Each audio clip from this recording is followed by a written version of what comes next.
Hey y'all, it's Jennifer. Welcome back to my channel. Today I am coming to you from stunning Florence, Italy, with a bit of a book haul, but also just kind of another haul. I just wanted to share with y'all some of the things that I have picked up while in Florence.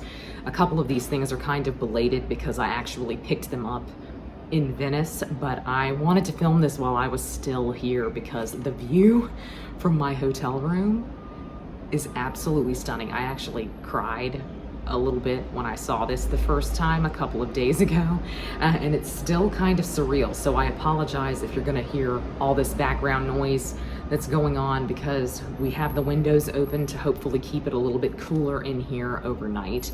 So let's go on and get into some of the things that I have picked up.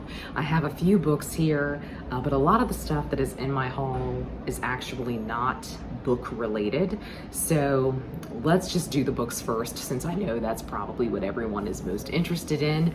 And so here's my little stack of books. How am I getting this home, you may ask? You've asked a very pertinent question. I don't know. I really don't know.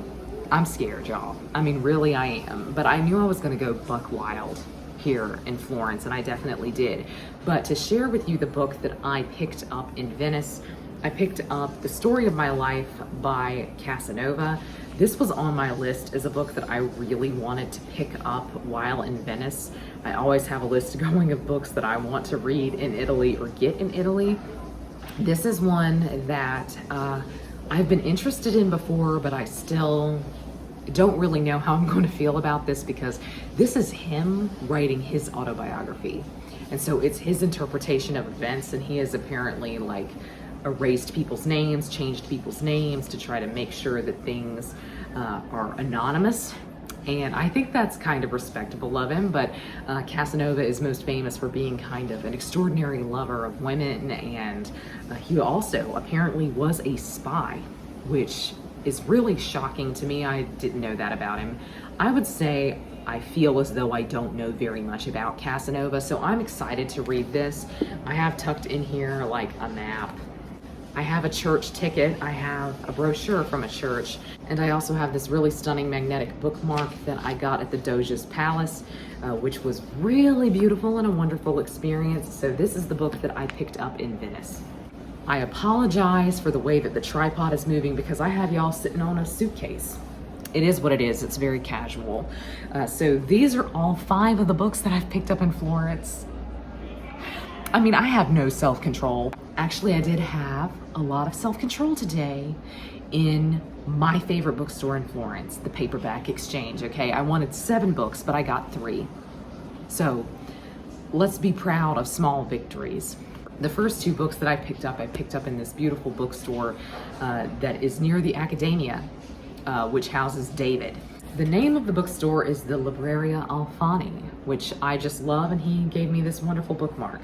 The first thing that I picked up there is The Merchant of Prato by Iris Origo, which is a modern classic. I thought this was by truly an Italian author, but it's actually by an American author who just lived here. But it is written based on one man's archives, I think, which sounds amazing. And it's just kind of like a peek into medieval Tuscan life. And so I'm really excited about this one. I think this will be the next book that I pick up. I also picked up Guido Cavalcanti's Rime, which is his poetry cycle. Guido Cavalcanti was a medieval poet who was a friend of Dante's. That's why I picked this up. I am who I am. I mean, we're in his city. How could I not make this about Dante? You know? So I picked this up. This is in Italian, and I personally am really excited about that because I feel like my Italian, it's not great. I don't even know that I would call it good sometimes, but my reading of it is very, very good and very strong, I would say. So I'm excited. I think poetry was a great way to kind of use my muscles, extend my Italian muscles just a little bit. And so I'm really pumped about this one. Just really excited, and I love the additions of poetry that they have here in Italy. I just love how this is formatted and how it's made. Here are the 3 that I picked up at Paperback Exchange, which is an English language bookstore here in the center of Florence, and it's actually up the street from my hotel. And so this is Petrarch's Canzoniere, which is also his collection of poetry. I can't believe I don't have a collection of Petrarch's poetry, but I decided to finally pick some up here. I love Petrarch. Petrarch is kind of, in a way, a contemporary of Dante because he's also kind of laying the groundwork for writing in Italian, writing in the vernacular rather than in Latin, which was standard in the medieval period. And Petrarch also had a muse named Laura. He is the creator of the sonnet most famously, and he is also kind of the creator of the term Dark Ages, which does have me hesitant, but I'm excited to have kind of a complete collection of his poetry on hand, so maybe I'll dip in and out of this. This is also a dual language edition, which is amazing. So on one side is the Italian, on the other is the English. I'm excited. I'm gonna try to read the Italian first. We'll see how far I get with that. I also picked up The Last Letters of Jacopo Ortis by Ugo Foscolo because this was majorly on my list. I wanted to get something by Ugo Foscolo, who is a famous romantic poet of Italy. This is his only prose work. This is a novel that is about Napoleon's occupation of Italy, and I've heard amazing things about this from Italian reviewers, and so I'm really excited to get into this one. Maybe I'll start this next. We don't know. We don't know. I'm just really excited. And I think this edition is really beautiful, but I love romantic literature, of course, and I love romantic literature set in Italy, so I'm really excited. Last but not least of the books is The Tartar Step by Dino Buzzati, which I have just heard nonstop good things about. A lot of Italian subscribers of mine have highly recommended this to me, and I really don't know too much about what this one is about. I'm gonna keep it that way. I feel like I'm probably really going to enjoy this when I pick it up.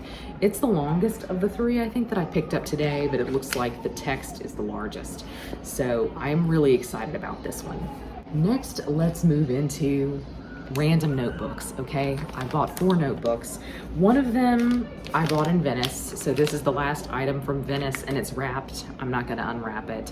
It's handmade paper that's bound in leather, and I wanted this really bad. When I came over to Italy, this was at the top of my list to get a hand-bound journal, and I'm really excited that I did. I think it's blue, if I'm remembering right, and the edges are sprayed. Then I went to Flying Tiger this morning, which is my favorite store on earth. Flying Tiger Copenhagen. You can't live there. You cannot live in Copenhagen without becoming obsessed with this store. And they have them all over Europe, so I always try to visit one at least a couple of times. So the first thing that I picked up there was this little journal that comes with a lock and a key. And it's basically because this has pink pages is why I wanted this for K-pop journaling. So I'm really thrilled about this because I love their journals. I've used their notebooks very often over the past few years. Since I first went to a Tiger, I bought their notebooks like in bulk before I moved home, and I just love their paper quality. So I'm excited to get a hardbound journal from them. Also there, I picked up these mini highlighters, which I just think are super cute. Last of the journals, I picked up 2 journals in the Uffizi gallery. Aren't they just amazing? Look at this one. This is the Primavera by Botticelli, which is my favorite of his, I think. I don't know, I love everything he did. But this is spiral bound and it has blank paper, so I'm really excited to use this in journaling because as it bulks out, the spirals will give it space to move, I think. So this is the one that I think is probably gonna be the biggest success of the journals that I've bought. But I could not resist this tiny little sketchbook with Caravaggio's Medusa head on it. Look at that. That's one of the greatest art pieces ever, isn't it? There it is in full. Stunning. So I got this too because it's hardcover and it's cute. It's also got blank pages on the inside. So those are all of the journals that I have picked up. If you've been on my Instagram, you know that I bought a Head of David at the Academia yesterday. This is possibly my favorite purchase of everything that I've shown you. This is my favorite purchase. I love this little Head of David. You want to see it? Let's take him out of the box. Here he is. He's so cute, and he's very heavy, so I feel like it'll be really nice to put this on the bookshelf, like on top of some books. Next, I'm gonna show you these crazy shirts that I got. Look at this. Everyone has had this on. Everyone has had this on and I couldn't resist it any longer. I had to have this shirt. I just think it's so cute.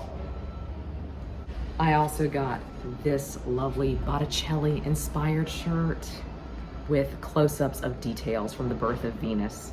I think that's really cute, and the shirts are very, very soft. I also went to the pharmacy today, which is one of my favorite things to do when I come to Italy, is to go into their pharmacy and shop for skincare. And so one thing that's come highly recommended to me by a lot of beauty vloggers basically is this rose toner. Apparently a lot of Italian women swear by this, and the toner that I use is also rose toner, but it was like twice as expensive as this. So I'm gonna start trying this tonight and see if I like it, and if I do, I'm gonna get another bottle before I go home because this was very cheap. Toner is a key part of my process. I know some people think toner is just a waste of your time. Not me, it's easily my favorite part of skincare. So I'm excited to give this a try. I also picked up Tried and True. This is my favorite moisturizer by Nux, which is French. It's not Italian, but I just truly love this moisturizer. So I wanted to pick it up while I was here. It is cheaper here in Europe than it is in America. Last but not least, I got a purse at one of the leather markets here in the city.